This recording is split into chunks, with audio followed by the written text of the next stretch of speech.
I'm not home on the stroke of 6, my pussy goes mad.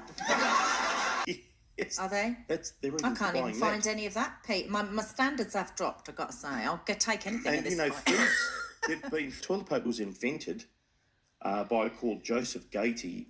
He's been credited as the inventor of modern, commercially available toilet paper. Super soft 3-ply, Pete? Yeah, that's it. And it was actually had his logo on it, on every sheet.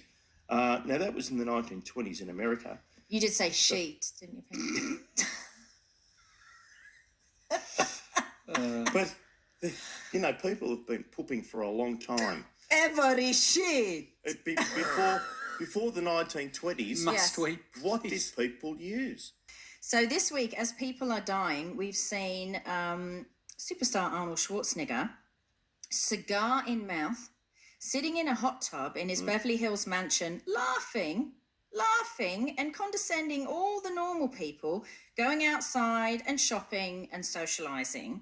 And I just find this sickening from a man who has swimming pools, a home cinema, housekeepers doing his shopping. We just don't all live like that. We have to survive. I don't want to pick a fight with Arnie. No, I know what you're saying. That's exactly what they said on American news. Now, I know how much Arnie does like his housekeepers. We know that, don't we? Because he has a son with a housekeeper that took care of him and his wife, Maria Shriver. And so if I were making moral judgments about the behaviour of others, Arnie, I think impregnating the help at the same time as your wife tells us everything we need to know. So pull your head in about people having to go to the shops during coronavirus. American comedian Sarah Silverman, who I don't like at the best of times, she's famous for campaigning for open borders and mass illegal migration. And this week she was one of a few celebrities singing John Lennon's Imagine for a video that was released onto YouTube. And she was singing it at her front door because she was too afraid to go outside. I'm sorry, Sarah. What happened? 6 weeks ago, you were ready to give out hugs to the world's migrant population. Where are your balls now? Did you leave them somewhere, honey?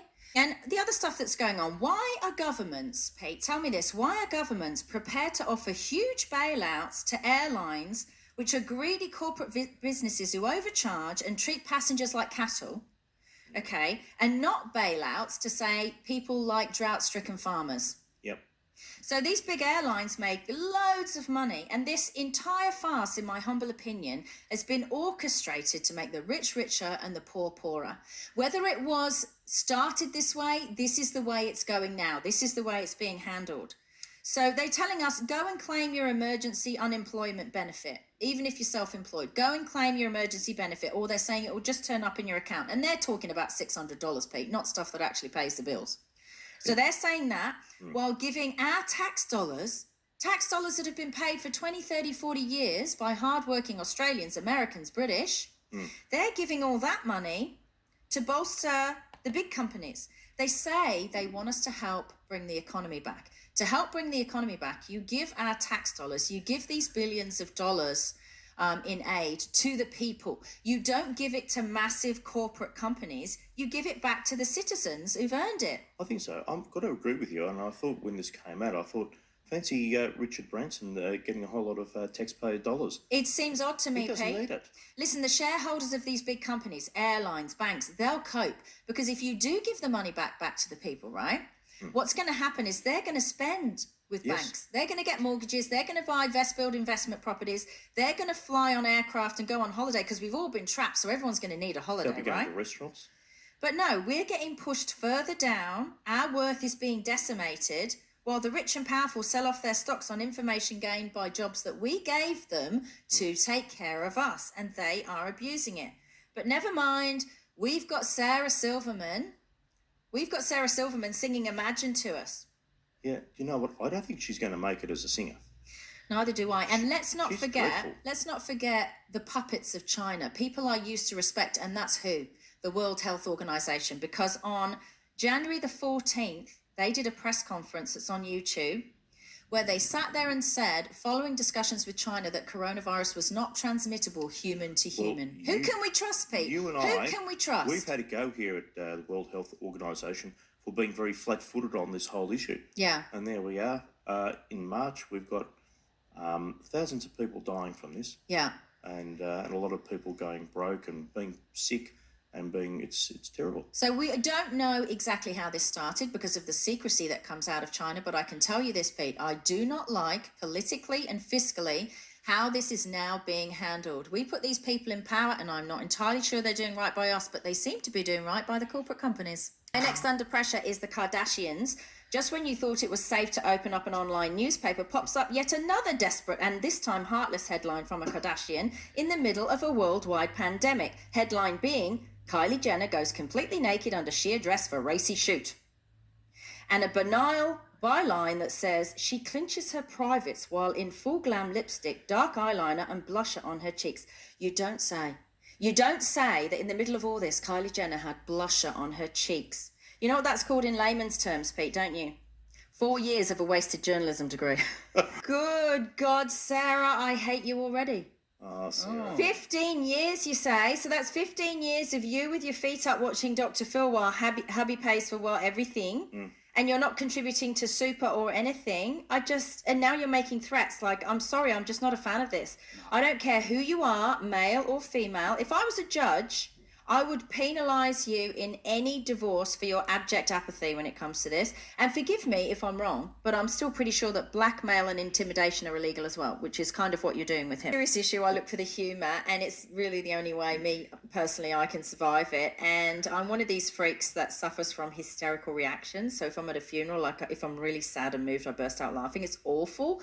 It's highly inappropriate, but totally out of my control. So I was delighted this week to see the utter chaos that surrounded the funniest hashtag of 2020, which was hashtag toilet paper gate. Yeah. Right. So Australians, I don't know if this is happening anywhere else, I haven't checked, but Australians, and I love this about Australians because I'm still not getting it, have been feverishly panic buying up toilet paper in preparation for the apocalypse. They've been filling trolleys full of it. And the thing is, I did too. Well, and that was a bit loud, sorry. I went to the supermarket the other day at 10:30 in the morning, and I just took cash, and I didn't have very much with me, and I had my little list of things I needed for kids' school sandwiches, bread and ham and all that stuff. And I went in, and as I entered with a small basket, the woman who knew me at Woolies said to me, the toilet paper just got delivered. And everybody ran. It's like a rugby scrum. I think you guys probably saw. I took a shouldn't picture laugh. of it. I took a picture. God bless you, Quilton, by the way, because you delivered the most. A response of one toilet paper company this week, though, they were accused of not delivering enough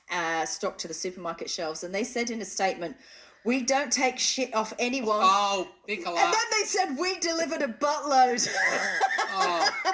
I don't mind that. This day in 1570, Pius V, he excommunicates Queen Elizabeth I of England for heresy and the persecution of English Catholics during her reign. She also knocked over her sister Mary as well. Do you know what happens when you excommunicate a queen?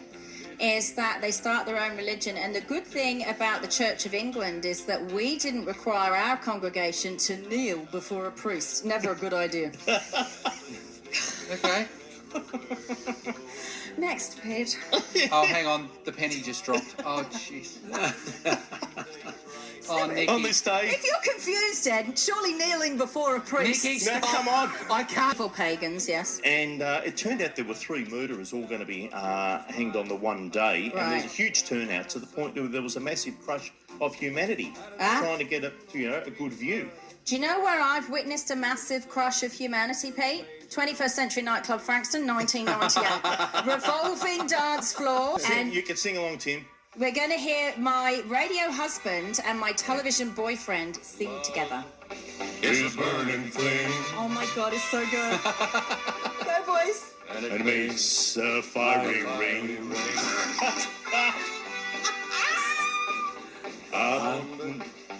Of desires, Oh, this is so good. I fell into a burning fire. I fell into a burning ring of fire.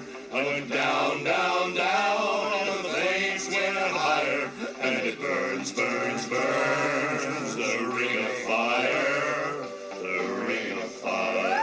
Oh, yeah. Oh, it's so good. This has been our radio show. Yes. My under pressure is there's Australian timings, and World Healthcare.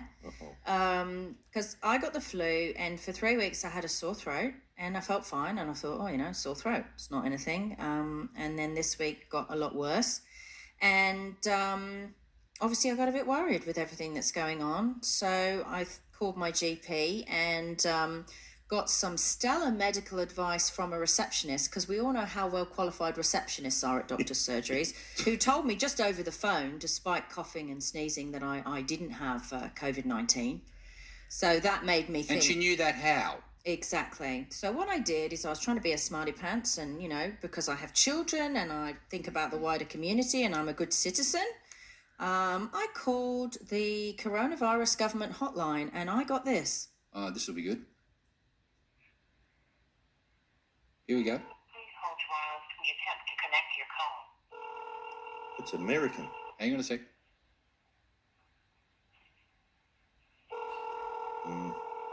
Please hold whilst we attempt to connect your call.